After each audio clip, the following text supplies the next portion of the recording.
जी truth Sikar साहब। हाँ हाँ जी मुफ्ती सर, आपको आवाज आ रही है मेरी? आ रही है भाई। हाँ जी सर, एक्चुअली मैं कुछ क्वेश्चंस हैं मेरे आपसे पूछने को, जी। और अगर कुछ क्वेश्चंस में आपको कुछ बुरा लग जाए या वो कड़वा लग जाए तो प्लीज आप माइंड मत करना, क्योंकि क्वेश्चन में बुरा नहीं लगेगा, ब्लास्फेमी में बुरा लगेगा, ब्लास्फेमी न कीजिएगा जी। नहीं, ब्लास्फेमी तो किसी की भी नहीं करते सर, ऐसा नहीं है जी। तो पहले तो आप सनातनी है ना? आप सनातनी है सर? हाँ, मैं हिंदू ही कहता हूँ खुद को, और दिमाग से सोच के चलता हूँ थोड़ा, तो दिमाग के तो सारे सोच के चलते हैं, मतलब ये कि आप किसी स्क्रिप्चर के ऊपर बिलीव करते हैं या नहीं? सर वेदास को दिमाग से सोच के नहीं चलता।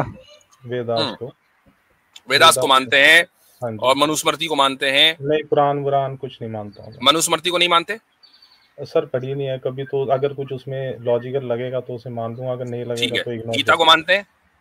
हाँ, गीता को मानता हूँ, जितनी पढ़ी है पहले। हाँ चलें, तो अब अपना क्वेश्चन रख लीजिए।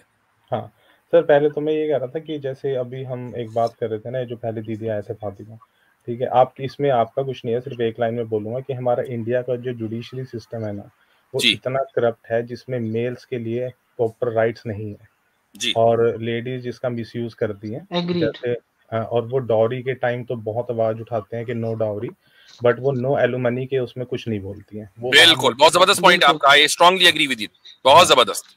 और हर दुनिया का हाल है, हर जगह का यही हाल है मेरे भाई, इंडिया ही नहीं हर जगह का यही हाल। और सर इसलिए अब लड़के भी थोड़े जागरूक हो रहे हैं, वो भी कहते हैं कि भाई इक्वल लेकर आओ टेबल पर, ठीक है ना, अगर जाते वक्त अपना लेकर जाओ, मेरा छोड़ कर जाओ। सही। हाँ, तो ये तो मैं इसलिए कह रहा था कि इसलिए लोग आजकल लिव इन में रहना प्रेफर करते हैं कि यार ना किसी से देना है ना कुछ लेना है, ठीक है। और लड़कियां भी ऐसी हो चुकी है हमारे इंडिया की, सॉरी टू से, मतलब सारी नहीं है, कि उन्हें कोई फर्क नहीं पड़ता है अगर वो किसी के साथ लिव इन में रहें, वो अगले दिन आपको छोड़ के जाता है जाए, उन्हें यही तो बदकिस्मती है मेरे भाई, फैमिली सिस्टम खत्म हो रहा है, फैमिली सिस्टम पे डायरेक्ट अटैक है, यही तो हम बोलते हैं। अपनी आजादी चाहिए बस, उन्हें और कुछ मतलब नहीं है, वो कमा रही है, वो कहती है हमें किसी की जरूरत नहीं है, तो ये प्रॉब्लम है। एनीवेज मैं सर आपसे ये पूछना चाहूंगा कि जैसे आप कुछ समझा रहे हैं किसी को, ठीक है, मान लो मुझे कुछ अच्छा लग रहा है आपसे सुन के या समझ के, तो मैं उसको एक्सेप्ट करूंगा, और आपकी एक्सपेक्टेशन ये रहेगी कि अगर हम कुछ लॉजिकल बता रहे हैं तो ये बंदा इस चीज को एक्सेप्ट करे। सर मेरा ये चीज है कि आप बीइंग अ मुस्लिम, आप इस चीज पे कितने खरे उतर सकते हैं कि अगर आपको कोई चीज लॉजिकली लगे, अगर वो आपके स्क्रिप्चर के भी अगेंस्ट है, तो आप उसको मानेंगे, आप अपनी ईगो को साइड पे रख के उस चीज को एक्सेप्ट करेंगे एज ए मुस्लिम। ये मेरा सभी मुस्लिम से हो सकता है। आपने जो सवाल किया ना मेरे भाई, वो खुद एक लॉजिकल फैलेसी है, वो लॉजिकल नहीं है, ठीक है। उसकी वजह है, मैं बता देता हूँ।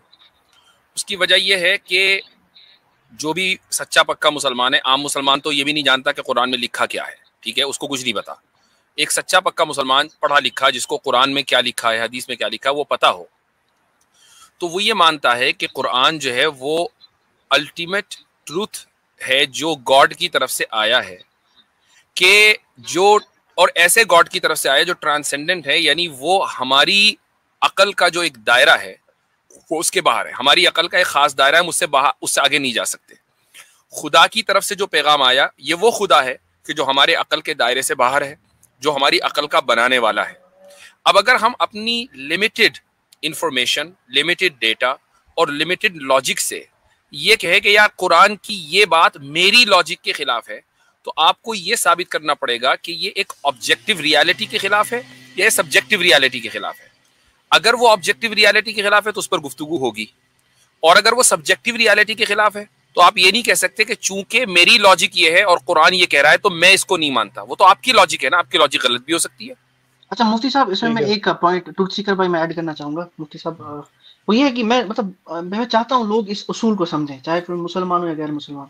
दो चीजें हैं, सबसे पहले आप बात करेंगे एग्जिस्टेंस ऑफ गॉड पे, मैं चाहता हूँ इसी चीजों पे बात हो, लेकिन हमें क्योंकि मजबूर किया जाता है, फिर हमें मजबूरन बातें करनी पड़ती हैं बाकी भी। जब एग्जिस्टेंस ऑफ गॉड आपकी प्रूव हो जाएगी ना, फिर बात आती है कि विच गॉड इज राइट। फिर अब बात करोगे नेचर ऑफ गॉड पे कि कौन सा खुदा सही है। फिर आपके पास क्रिश्चियनिटी है, आपके पास जुडाइज्म का है, आपके पास हिंदुइज्म का है, इस्लाम का है मेनली। फिर जब किसी रिलीजन का एक पर्टिकुलर आपको पता लग जाएगा कि that concept of God in that particular religion is right, then shut the case close. फिर ये बातें नीटी गिटीज पे बात करने बनता ही नहीं है। जब आपको पता है खुदा है, जब आपको ये पता है कि कॉन्सेप्ट ऑफ गॉड इस जगह पे सही है, दोनों आपकी फंडामेंटल्स ठीक हो जाएंगे, फिर बाकी बातों के आगे सर तस्लीम खाम। सिंपल।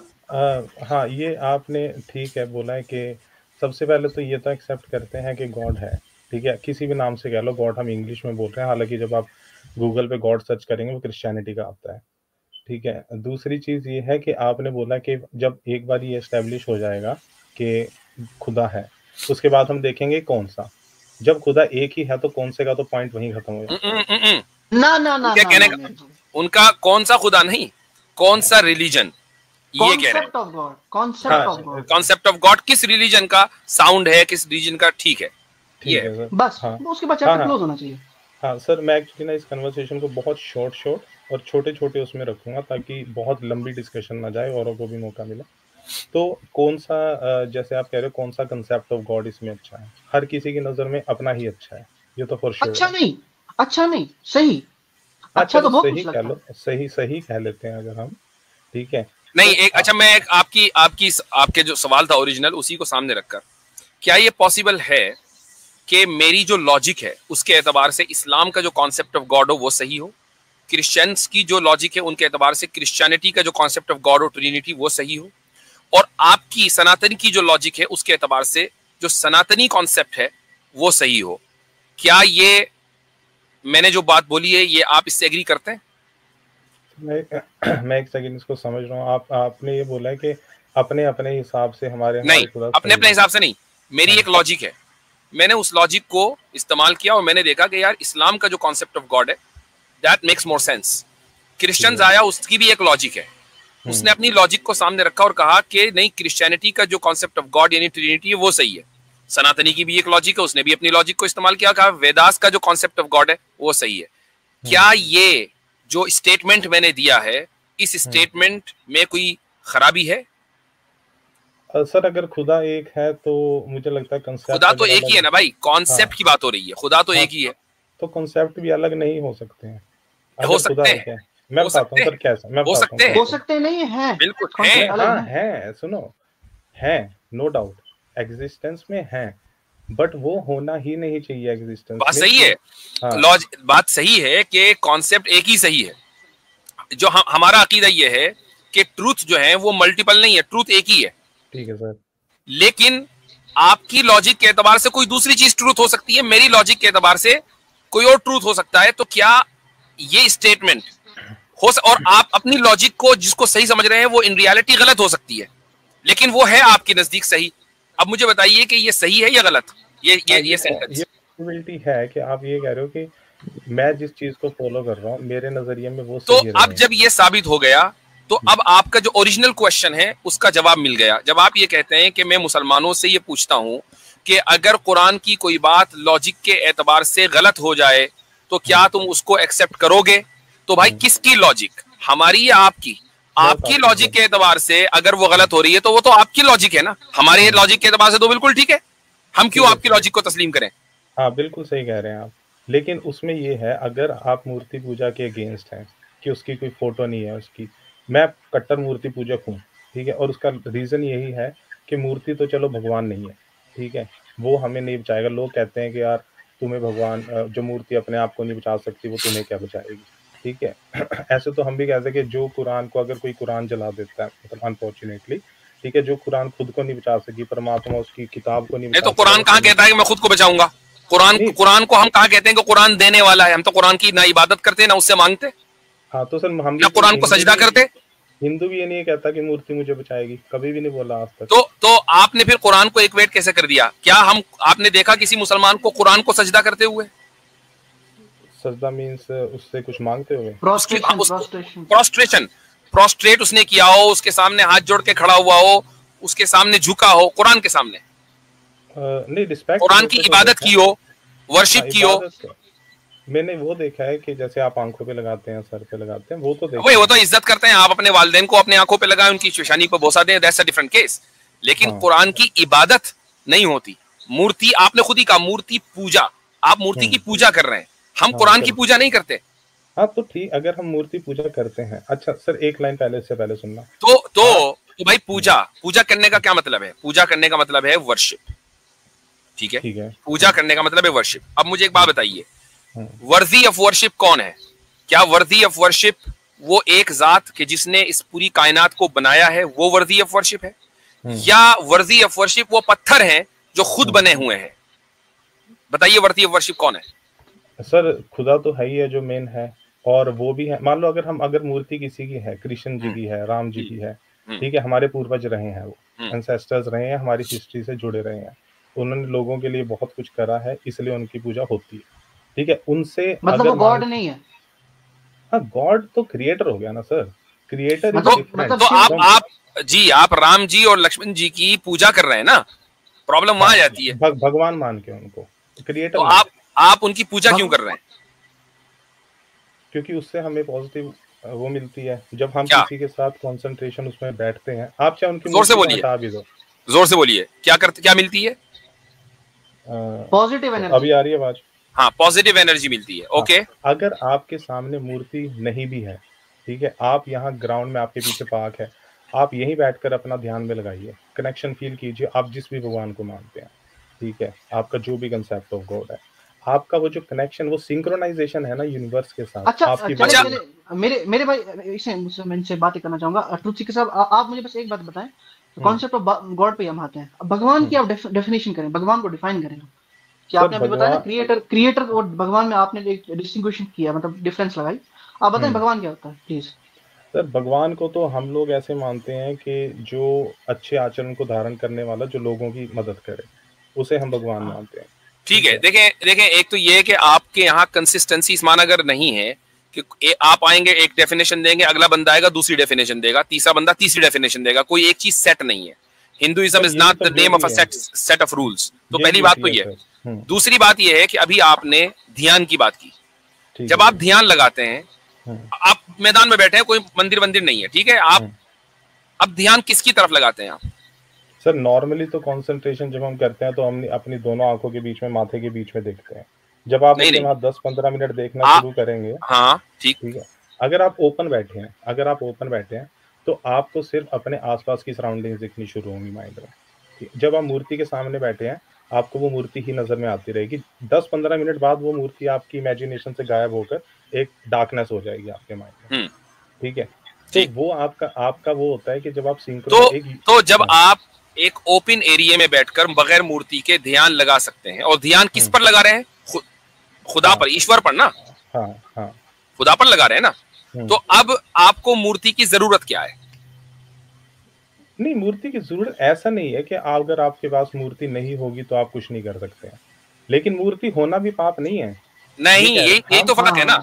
यही फर्क है कि जब खुदा ये कह रहा है कि तुम मेरे पास डायरेक्ट पहुंचो। सर एक क्वेश्चन, तो आप मूर्ति के जरिए क्यों पहुंचते हैं? एक बात, पॉइंट नंबर 1। पॉइंट नंबर 2, क्या आप राम जी से, लक्ष्मण जी से, कृष्ण जी से, ये शिव जी से, ये जितने भी अवतार हैं आपके यहाँ खुदा के, आप इनसे मांगते हैं या नहीं मांगते? इनकी पूजा करते हैं या नहीं करते? ठीक है सर, मैं इसका आंसर दूंगा। आपने पहले बोला कि खुदा कहता है कि तुम मेरे, सर वो कह कैसे सकता है? उसका मुंह है ही नहीं। जब अगर उसका मुंह है तो फिर वो बॉडी वाला हो गया। ओके, मैंने एक किताब लिखी और उसमें मैंने एक सेंटेंस लिखा। तो जब मुझे कोई कोट करेगा ना, तो वो ये कहेगा मुफ्ती साहब ने अपनी किताब में ये कहा, जबकि मैंने मुंह से नहीं कहा, मैंने तो लिखा। तो ये तो हमारी, तो इसको तो छोड़ दीजिए, ये एक अलग डिस्कशन है। मैंने जो आपसे सवाल किया वो बताइए कि आप राम जी, लक्ष्मण जी, शिव जी, कृष्ण जी, इनकी इबादत करते हैं और इनसे मांगते हैं? मसलन औलाद नहीं है, औलाद मांगना, जॉब नहीं है, जॉब मांगना, रिस्क नहीं, रिस्क मांगना, ये करते हैं या नहीं करते? हाँ सर, मैं इसका आंसर दूंगा। ये बिल्कुल, मैं इसका आंसर बिल्कुल डेफिनेटली दूंगा, ठीक है। सबसे पहले तो चलो आपने क्वेश्चन पूछा, आपका क्वेश्चन का मैं आंसर दूंगा, लेकिन उस क्वेश्चन के उसमें आपने बोला खुदा ने कहा, उसकी बॉडी एग्जिस्टेंस आपने वही साबित कर। मैंने ऑलरेडी उसका जवाब दे दिया, उसको छोड़ दीजिए। अब मैंने आपसे जो सवाल किया ना, उसका जवाब दीजिए। हाँ सर, मांगते हैं, मिलता भी है, ऐसा नहीं है कि नहीं मिलता। नहीं, आप राम जी, लक्ष्मण जी से मांगते हैं या नहीं मांगते? हाँ बिल्कुल मांगते हैं और मिलता भी है। इसी बात मिलता भी, यही पॉइंट है। मुफ्ती मैं एक बात करना चाहूंगा। एक क्वेश्चन मैं आपसे पूछ लूं, एक लाइन मुफ्ती साहब, ठीक है, आप कह रहे हो उनसे मांगते हैं, जबकि आप डायरेक्ट गॉड से मांगो, ठीक है, आप ये कहना चाह रहे हैं ना, मूर्ति की जरूरत नहीं है, ठीक है। तो अब जितने भी इस्लामिक कंट्रीज हैं, पाकिस्तान है, अल्लाह से मांगता है, क्या मिल रहा है उन्हें? कुछ भी नहीं, बुरा हाल है, बुरा हाल हो चुका है। अच्छा यार एक बात सुनो, देखो है ना सर, ये नहीं रुक जाइए, बचकानी बातें से कोई फायदा नहीं। मैं एक जवाब देता हूँ, मैं एक जवाब दे देता हूँ उसका। एक मिनट रुक जाइए। खुदा ये कहता है कि मुझसे मांगो और मुझसे मेरी बात भी मानो और फिर मुझसे मांगो तो मैं दूंगा। अब पाकिस्तान हो के वो ईरान हो, तुरान हो, शहरान हो, कुछ भी हो, अगर वो खुदा की बात पे नहीं चलेंगे और हाथ उठाए रहेंगे तो खुदा क्यों देगा भाई? एक मुल्क इस वक्त दुनिया के तकरीबन 80 अक्सर मुमालिक इंक्लूडिंग पाकिस्तान सूद के निजाम की और सूद की दलदल के अंदर फंसे हुए हैं। ठीक है, IMF के सामने कि जी हमें 2 बिलियन दे दो, 4 बिलियन दे दो, सूद पे सूद चला जा रहा है। ठीक है, तो उन्होंने खुदा के निजाम को मुस्तरद करके शैतान के निजाम को इख्तियार कर लिया, मांग रहे हैं खुदा से, तो भाई ये भी शैतान से मांगो ना। ये है मसला। आप खुदा आपकी दुआ जब कबूल करेगा जब खुदा की बात मानोगे। खुदा की बात मानते नहीं और दुआ कह रहे हैं मेरी कबूल नहीं हो रही है, तो आपके उस सवाल का जवाब है। असल बात यह है, आपने इस बात को एडमिट किया कि आप राम जी, लक्ष्मण जी, शिव जी, कृष्ण जी, इन लोगों से आप मांगते हो। ठीक है, अब मुझे एक बात बताइए कि जिसके पास जो कुछ है वो खुद उसका अपना नहीं है, खुदा का दिया हुआ है, तो आप उससे क्यों मांग रहे हो? डायरेक्ट खुदा से क्यों नहीं मांगते? मैं एक मिसाल देता हूं आपको। मान लीजिए आपको मुझसे पैसे की जरूरत है, कर्जे की जरूरत है, मैं वैसे मिसाल दे रहा हूं हाइपोथेटिकल। ठीक है, मेरे पास कुछ पैसे रखे हुए हैं 10,000 रुपए, आपको 10,000 रुपए चाहिए। ठीक है, मैं ये कहता हूं भाई ये 10,000 रुपए मेरे नहीं है, मैंने खुद कर्जे पे ले रखे हैं, एक्नॉलेज इस्लाम से। एक्नॉलेज इस्लाम बड़े मालदार आदमी है, उनके पास पैसे हैं। तो अब बताइए आप मुझसे कर्जा मांगेंगे या सीधे एक्नॉलेज इस्लाम के पास जाएंगे जिसके पास अपने पैसे हैं? तो जो राम जी, लक्ष्मण जी, कृष्ण जी, शिव जी, जब इनका एग्जिस्टेंस अपना नहीं, जो कुछ उनके पास है वो उनका अपना नहीं, वो खुद क्रिएटर नहीं, खुदा उनका क्रिएटर है, तो फिर आप खुदाई से क्यों नहीं मांगते डायरेक्ट? आप इनसे क्यों मांग रहे हैं? सर मैं दूं जवाब इसका, बट प्लीज आप पेशेंस के साथ सुनना जी। ठीक है, देखो एक चीज मैं आपको बता दूं, अगर आप और मेरे व्यूज नहीं मिलते, इट डजंट मीन कि आप गलत हो गया, मैं गलत हो गया। ठीक है, अब कितने ऐसे भी, चलो ठीक है मैं आपको इसका आंसर देता हूँ। आपने बोला कि आप उनसे मांगे, डायरेक्ट मांग सकते हैं, खुद मांग सकते हैं। ठीक है, जब हम एक मूर्ति के सामने बैठते हैं, मेरा फोकस उसमें है सारा। ठीक है, तो मेरा जो सिंक्रोनाइजेशन है मेरी बॉडी एनर्जी का, वो यूनिवर्सल एनर्जी के साथ होता है। ठीक है, आपको ये चीज डेफिनेटली समझ पड़ेगी कि यूनिवर्स में हमारे एक एनर्जी एग्जिस्ट करती है और हमारी बॉडी में भी एक एनर्जी एग्जिस्ट करती है। जब वो आपस में तालमेल पे बैठेंगे तभी आपका रेडियो स्टेशन चैनल पकड़ेगा। आप मूर्ति रखें ना रखें उसमें कोई प्रॉब्लम नहीं है, वो ऐसा नहीं है कि उसके बिना हो ही नहीं पाएगा। ठीक है, जब आप छत पे चढ़ेंगे आप ये नहीं कह सकते सीधा छत पे छलांग मार दो, सीढ़ी भी लगा सकते हो, अगर आपकी जंप हाई है आप वो भी कर सकते हो। तो इसमें ये नहीं है कि आप यही चीज पे अड़े रहो कि उसकी जरूरत है ही नहीं, सीढ़ी तुम्हें चाहिए ही नहीं। ठीक है भाई, सीढ़ी से जाऊंगा मैं, वैसे इतनी ऊंची छलांग नहीं लगती है। तो ये अगर आप इस चीज से नहीं एग्री करते हैं वो आपका पर्सनल मैटर है। पता है रीजन उसका क्या है? आप दूसरे का जो मेजरमेंट कर रहे हैं, मान लो किसी के पास दूध है, आप दूसरे का मेजरमेंट दूध का अपने डोलू के हिसाब से कर रहे हैं, अपने मेजरमेंट के उसके हिसाब से कर रहे हैं। तो भैया फिर आप अपने आप को कॉन्ट्रडिक्ट ना करें। शुरू में जब आप आए थे तो आपने ये कहा था कि मैं मुसलमानों से पूछता हूं कि कोई चीज अगर लॉजिक के खिलाफ हो जाए कुरान में, तो कुरान को आप फिर क्यों मानते हैं? आप लॉजिक को तस्लीम क्यों नहीं करते? तो अगर वो लॉजिक आपके डोल के एतबार से है तो हम कुरान को क्यों गलत माने? Point number 1। पॉइंट नंबर 2, मैंने आपसे सिंपल से एक सवाल किया कि आप राम जी, लक्ष्मण जी से वो चीज क्यों मान रहे हैं जो उनकी अपनी नहीं है, उसका आपने अभी तक जवाब नहीं दिया। मैंने बताया तो आपको सर, वो नहीं दिया। नहीं मुफ्ती साहब, इनका तुलसीकर भाई आप मेरी बात सुनिए प्लीज, मैंने आपका सुन लिया ना। मैं मुफ्ती साहब इनको यही कह रहा था कि अभी आपने लास्ट टाइम मैंने आपसे पूछा कि आप राम जी और शिव जी को भगवान क्यों मानते हैं, तो आपने बोला कि इसलिए क्योंकि वो सबकी हेल्प करते हैं, इजंट इट? अच्छे गुरु को आचरण करने वाला जो लोगों की हेल्प करे उसे भगवान कहते हैं। आपने पूछा भगवान की डेफिनेशन। हाँ ठीक है, हाँ बिल्कुल। तो अब मुझे आप बात एक बताएं कि भगवान जो है आपके अकॉर्डिंग वो होगा जो सबकी हेल्प करेगा। सबकी हेल्प वो करेगा जो ऑल पावरफुल होगा, इजंट इट? हाँ ठीक है, तो क्या शिव जी ऑल पावरफुल है? सर ऐसा नहीं होता कि ऑल पावरफुल। अगर आप एक पॉलिटिकल लीडर नहीं, आप देखिए शिव जी जो है उनको सब हिंदू जो उनको पूजा करते हैं, सब करते हैं ना। हाँ, वो अलग बात है, बाकियों की भी करते हैं। शिव जी सब हिंदुओं की पूजा करते हैं। क्यों करते हैं पूजा उनकी? कि ये हमें कुछ देंगे, he will give us something, that means they think he is all knowing.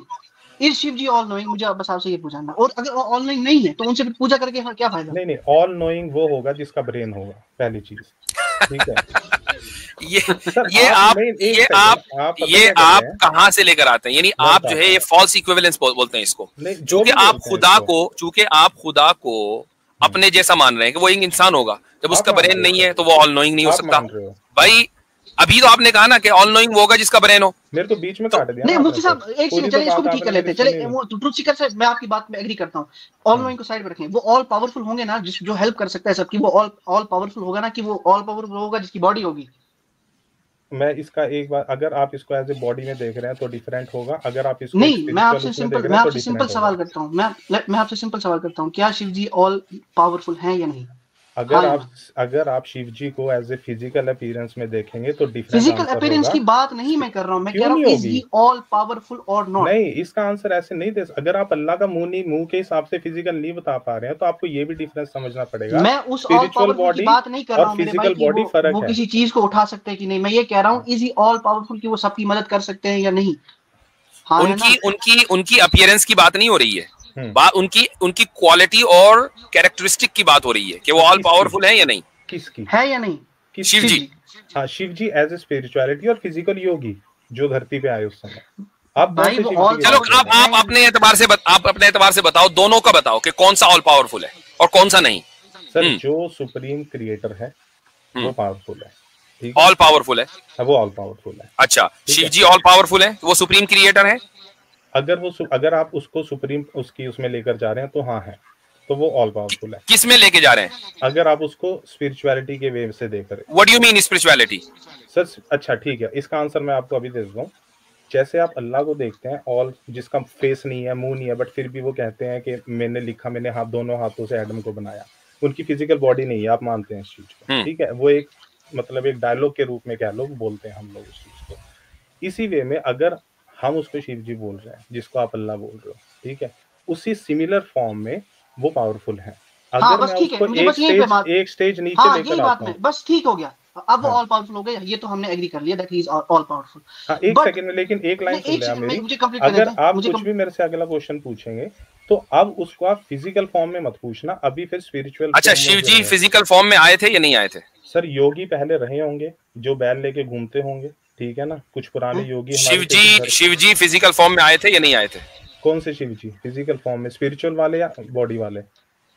जो जिनको भी आप शिव जी कहते हैं, शिव जी कई सारे हैं, ठीक है, शिव जी आपके यहाँ कई सारे हैं। आप कंफ्यूज हो रहे हैं। देखो, आप अल्लाह है, अल्लाह स्पिरिचुअल फॉर्म में है, मतलब उनकी बॉडी नहीं है, आप मानते हैं चीज।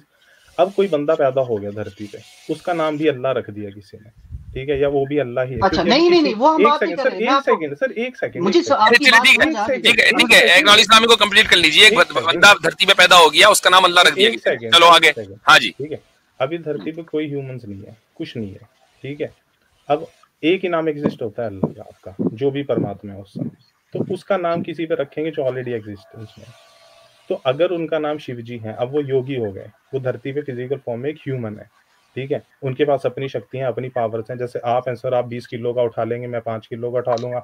एक्नॉलेज इस्लाम 50 किलो, अपनी बॉडी फॉर्म में उनकी डिफरेंट एनर्जी होगी। तो ये पहले डिफरेंस आपको समझ आ गया। तो सर अब तो मैं ये जानना चाह रहा हूँ कि वो जो शिव जी आपके यहाँ जो कैरेक्टर है, जिनकी आप तस्वीर बनाते हैं, ये एक ह्यूमन थे, ये खुदा नहीं थे, राइट? जैसे मैं और आप हैं ऐसे ही थे वो भी। नहीं, हम तो कंपैरिजन नहीं कर सकते उनके साथ, लेकिन हाँ, आप भाई फिजिकली तो हम ही, जैसे हमारी फिजिकल बॉडी, हमारे पास कुछ स्ट्रेंथ, कुछ पावर है, ऐसे ही उनके पास भी कुछ स्ट्रेंथ, कुछ पावर होंगी, फिजिकल बॉडी उनके पास भी होगी।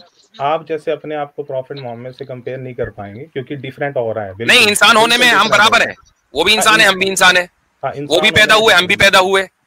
उनके पास भी जिस्मानी एतबार से कुछ ताकतें थी, हमारे पास भी है। हो सकता है कि उनके पास बड़ी हुई ताकतें हमारे पास कम हो, लेकिन वो ऑल पावरफुल नहीं थे, ये हमें पता है। आपने बोल दिया ना जी। अब देखें आप, हम और आप इस बात पे मान गए कि spiritually speaking Shiv ji is all powerful, है ना? हाँ, स्पिरिचुअली, हाँ, ठीक है। अब हम दूसरी बात पे आते हैं। दूसरा एट्रीब्यूट ये आता है कि अगर कोई बंदा ऑल पावरफुल है लेकिन वो ऑल नोइंग नहीं है, तो उसके ऑल पावरफुल होने का कोई फायदा नहीं है। क्यों? नहीं, ऑल नोइंग क्या होता है सर? ऑल नोइंग क्या होता है? जिसको सब कुछ पता है। सुन लीजिए, अब सुन लें आप। मैंने हिंदी की टर्म्स जानना चाह रहा हूँ ना सर, हिंदी की टर्म्स मुझे जाननी है ना, कि ऑल नोइंग मैं वही समझा रहा हूँ, मैं वही समझा। हाँ, वही बिल्कुल जो सबको। अब मैं इसकी बात आपको समझाता हूँ क्यों। अगर मेरे पास कोई इंसान आता है और मेरे पास बहुत पावर है, और वो मुझे बोलता है मेरी मदद करो, लेकिन मुझे पता ही नहीं है कि इसकी मदद क्या करनी है, कैसे करनी है, तो मेरे ऑल पावरफुल होने का क्या फायदा हुआ? ठीक है, तो अब दूसरी बात पे हम आते हैं, Shiv ji is all powerful, हमने एग्री कर लिया। क्या Shiv ji is all knowing? Yes और नो? अच्छा, नहीं, इसका आंसर यस और नो में नहीं हो पाएगा। इससे पहले मुझे आपको एक चीज जरूर समझानी पड़ेगी। अब आप यहीं पे देख लें कि हमारा कॉन्सेप्ट कितना क्लियर है। जब हम खुदा को कहते हैं ऑल पावरफुल, अगर आप हमसे पूछते कि क्या खुदा ऑल नोइंग है, हम खट से कहते हैं कि यस, इसका आंसर यस में है। अगर मान लीजिए अगर खुदा के ताल्लुक से भी आप इतनी मोटी मोटी चीजें, मैं हर बात को नहीं कह रहा हूँ, लेकिन इतनी मोटी मोटी चीजों का अगर आप यस और नो में जवाब नहीं दे सकते, तो फिर कॉन्सेप्ट के अंदर कुछ गड़बड़ी है। क्योंकि आपका ब्लाइंड फेथ है, मेरा ब्लाइंड नहीं है। ठीक है, ये आपकी लॉजिक है ना, ये आपकी लॉजिक है। आपकी लॉजिक को हम क्यों माने? मुफ्ती साहब बोले, अच्छा ठीक है, आप समझे ऑल नोइंग है या नहीं है, इतना तो बता दें। Spiritually speaking, not physically speaking, spiritually speaking. इस चीज का पर्सनली नहीं, मैं आंसर नहीं दे सकता, मुझे नहीं पता है, क्योंकि उसकी एग्जिस्टेंस किसी को नहीं पता है अभी तक। ठीक है, हम उसको जान ही नहीं पाए हैं, जब हम उसको जान ही नहीं पाए हैं। अच्छा, एक्नॉलेज इस्लाम साहब, इस ऑल नोइंग अगर ये कहते तो आप क्या कहते, और ना कहते तो आप क्या कहते, तो उसको वो बता दीजिए। इससे पहले मैं एक चीज आपको नहीं, रुक जाइए, ट्रूथ सीकर, मैं जरा एक्नॉलेज इस्लाम को कहूंगा। अच्छा ठीक है, आप अपनी बात मुकम्मल करें कि चूंकि ये तो कह रहे हैं कि इनको पता नहीं है। अब आपके पास दो ऑप्शन है एक्नॉलेज इस्लाम साहब, कि शिव जी ऑल पावरफुल तो हैं लेकिन ऑल नोइंग भी हैं। ठीक है, option number 1। Option number 2, all powerful है, ऑल नोइंग नहीं है। इन दोनों ऑप्शंस में आप क्या कहना चाहेंगे? ऐड कीजिए। मुफ्ती साहब, मैं ये कहना चाहूंगा ट्रूथ सीकर साहब से नहीं, ऑडियंस से, कि ट्रूथ सीकर साहब क्योंकि इस वक्त जंबल कर रहे हैं वर्ड्स को, नो डाउट, मगर आम सनातन ट्रूथ सीकर एक मिनट खामोश हो जाइए, मैं आपको मौका दूंगा, प्लीज सुन लीजिए। फ्रैंकली स्पीकिंग, एक आम सनातनी को ये लगता है कि शिव जी भगवान है, भगवान मीन गॉड। ठीक है, ये आम सनातनी जितने भी हैं उन सबका। अगर अभी हम मान लेते हैं बात की Shiv ji is all powerful and all knowing, let us suppose that, और मैक्सिमम को यही, अगर आप किसी लेम सनातनी से पूछने जाएंगे वो यही बात बताएगा, कॉमन सेंस है, अगर किसी को भगवान मान रहे हैं तो he must be all knowing. तो हम उनसे सवाल करेंगे कि जिस वक्त पार्वती जी ने गणेश जी को बनाया और शिव जी को उन्होंने रोका, गणेश जी को, और शिव जी को गुस्सा आया और उन्होंने अपने गणेश जी की गर्दन का जो है वो सरतन से जुदा कर दिया, तो फिर उस वक्त हम ये कहेंगे कि गॉड को क्यों नहीं पता था कि वो मेरा बेटा है? If God is all knowing, point number 1। Point number 2, option number 2, अगर गॉड ऑल नोइंग या शिव जी ऑल नोइंग नहीं है, then that means कि he is not God और he is not worthy of worship। वो फिर ऑल पावरफुल भी नहीं है, वो ऑल पावरफुल भी नहीं है। एग्जैक्टली जी, ठीक है। अब आप देखें, अब आप ये कह रहे हैं कि जी आपका ये ब्लाइंड फेथ है, जबकि हम अपनी लॉजिक के एतबार से एक चीज को मानते हैं। आप उस लॉजिक को मुस्तरद कर सकते हैं, I mean you have all right to reject my logic. ठीक है, बिल्कुल ऐसा ही जैसा कि मुझे यह हक है कि मैं आपकी लॉजिक को रिजेक्ट कर दूं। लेकिन आप आकर किसी आम मुसलमान से यह सवाल करें, यार तुम लोगों का ये बड़ा अजीब बात है कि जैसे ही कुरान की हर बात मानोगे चाहे वो लॉजिक के खिलाफ हो। भाई किसकी लॉजिक के खिलाफ? आपकी लॉजिक को तो दुनिया ने देख लिया। और ट्रूथ सीकर साहब, मैं आपको ये भी बता दूं, इसका जवाब जो है सनातनी देते हैं, मुझे वो जवाब पता है। I am not being dishonest. वो जवाब ये देते हैं, एक सेकंड ट्रूथ सीकर, मैं अपनी बात मुकम्मल करता हूं, बात वो ये कहते हैं कि this is something symbolic and stuff like that. But जब आप वो दलील पढ़ेंगे ना, फिर आप आंखें खोल के पढ़ना, कोई बायस दिमाग में ना रखना, और फिर इस्लाम का कॉन्सेप्ट ऑफ गॉड पढ़ना, फिर आपका दिल ही खुद कहेगा, क्योंकि एक इंसान के अंदर कोई चीज होती है उसको कॉमन सेंस बोलते हैं, नेचर बोलते हैं, फितरा बोलते हैं। एक लास्ट चीज, उसके बाद मैं अगला कॉलर लूंगा, काफी देर हो गई ट्रूथ सीकर आपसे बात करते हुए। आपको टाइम दूंगा, आप दोनों चले, आप अपना रिबेटल कर लीजिए 1 मिनट, और उसके बाद फिर लास्ट पॉइंट रखूंगा। जी नहीं सर, आप बोले, मैं लास्ट पॉइंट रख लूंगा, कोई नहीं, आप रखिए, आपको इजाजत दे रहा हूँ जी। अच्छा ठीक है सर, 2 मिनट देना फिर। है ठीक है, तो आपने जैसे बोला कि आपको मेरा कोई लॉजिक नहीं समझ आता, तो ठीक है, मैं रिजेक्ट कर सकता हूँ। तो मेरा फिर एंड में फिर से यही क्वेश्चन ये आता है कि तो आप अपने आप को इतना ओरिजिनल कैसे बताते हैं? क्योंकि मैंने आपकी पर्सनली नहीं, मतलब बहुत लोगों की सुनी कि 2 + 2 एक सेकंड सर, क्योंकि हमारी लॉजिक के एतबार से हम ओरिजिनल है ना। एक सेकंड ना सर, कि 2 + 2 4 है, ठीक है, ये तो सबको पता है। लेकिन अगर कोई 2 + 2 5 बता रहा है, मैं मानूं या ना मानूं, वो मेरा पर्सनल हो गया। ठीक है ना, तो यही चीज मैं कह रहा हूँ, आप मेरे फेथ को रिजेक्ट कर सकते हैं, बिल्कुल ठीक है, मेरा बिल्कुल राइट है कि मैं आपके फेथ को रिजेक्ट कर सकता हूँ, क्योंकि उसमें भी अभी किसी ने बोला था कि आपने मिसाल गलत दी भैया, 2 + 2 = 4 और = 5 की मिसाल गलत है। उसकी वजह यह है कि 2 + 2 = 4 एक ऑब्जेक्टिव रियलिटी है। हाँ। हम इस्लाम में कोई भी चीज ऑब्जेक्टिव रियलिटी के खिलाफ नहीं है, ठीक है। तो ये 2 + 2 = 5 की एग्जांपल ही गलत है। पॉइंट सिंपल पॉइंट ये है कि आप ये कह रहे हैं कि हम अपने आप को ओरिजिनल क्यों समझते हैं, क्योंकि हमारी लॉजिक के एतबार से हम ओरिजिनल हैं, इसलिए समझते हैं। ठीक है, आप इस लॉजिक को मुस्तरद कर दीजिए। हाँ बिल्कुल करते हैं सर, बिल्कुल करते हैं, कोई मसला नहीं है, हम तो कोई मसला नहीं है, चीज को मानते हैं कि अगर कोई इशू नहीं है, कोई मूर्ति नहीं है, कोई कुछ नहीं है, तो वो बोल भी नहीं सकता। वो तो अब मैं लास्ट चीज आपसे कह रहा हूँ, आपको मैंने टाइम दे दिया, उसके बाद मैं इंशाल्लाह दूसरे बंदे को लूंगा। देखिए, इस्लाम और ये तमाम लोगों के लिए है, इस्लाम ये बिलीव करता है कि खुदा तक पहुंचने का रास्ता सीधा है, इस रास्ते पर चलो सीधा, खुदा मिल जाएगा, खुदा तक पहुंच जाओगे, खुदा से कनेक्ट हो जाओगे। हिंदुइज्म में क्या है, इधर देखो उधर देखो, इधर से शॉर्ट टर्म मारो, उधर से डिटोर लो, वहां से ऐसा ही है। और यही वजह है कि आपके यहाँ राम भी है, लक्ष्मण जी भी है, विष्णु जी भी है, कृष्ण जी भी है, उनके अवतार भी हैं, उनकी मूर्तियां भी हैं। कभी आप इधर मूर्ति को देख रहे हैं, कभी आप उधर मूर्ति को देख रहे हैं, हम किसी को नहीं देख रहे हैं। हमारे नजदीक क्या है, सिर्फ अल्लाह है। हम डायरेक्ट अल्लाह से मांगते हैं, अल्लाह को पूछते हैं, अल्लाह की इबादत करते हैं। उसके अलावा हम रसूलुल्लाह सल्लल्लाहु अलैहि वसल्लम की भी इबादत नहीं करते, उनको भी नहीं पूजते, ठीक है। कुरान की इबादत नहीं करते, कुरान को नहीं पूजते। ये बात, ये इस्लाम का कॉन्सेप्ट है, ठीक है। झूठ मत फैलाएं सर। आप खुद ही साबित करके जा रहे हैं भाई, झूठ क्या आप खुद ही कहकर जा रहे हो कि हम राम से भी मांगते हैं, लक्ष्मण जी से मांगते हैं, विष्णु जी से भी मांगते हैं, तो आप सबसे मांग रहे हैं ना, आप सबसे ये आप सबसे मांग रहे हैं, अल्लाह से आपको कुछ सबसे मांग रहे हैं। अच्छा, आपने जो भी मांगा, एक मिनट, आपने जो भी मांगा, ये कह रहे हैं मिलता भी है। और क्या एक हिंदू जो भी मांगे राम से लक्ष्मण से, क्या उसको मिलेगा? अगर ऐसा होता ना तो आज हर हिंदू अंबानी होता, चलेगा क्या? अच्छा, वो सुन नहीं रहे थे इसलिए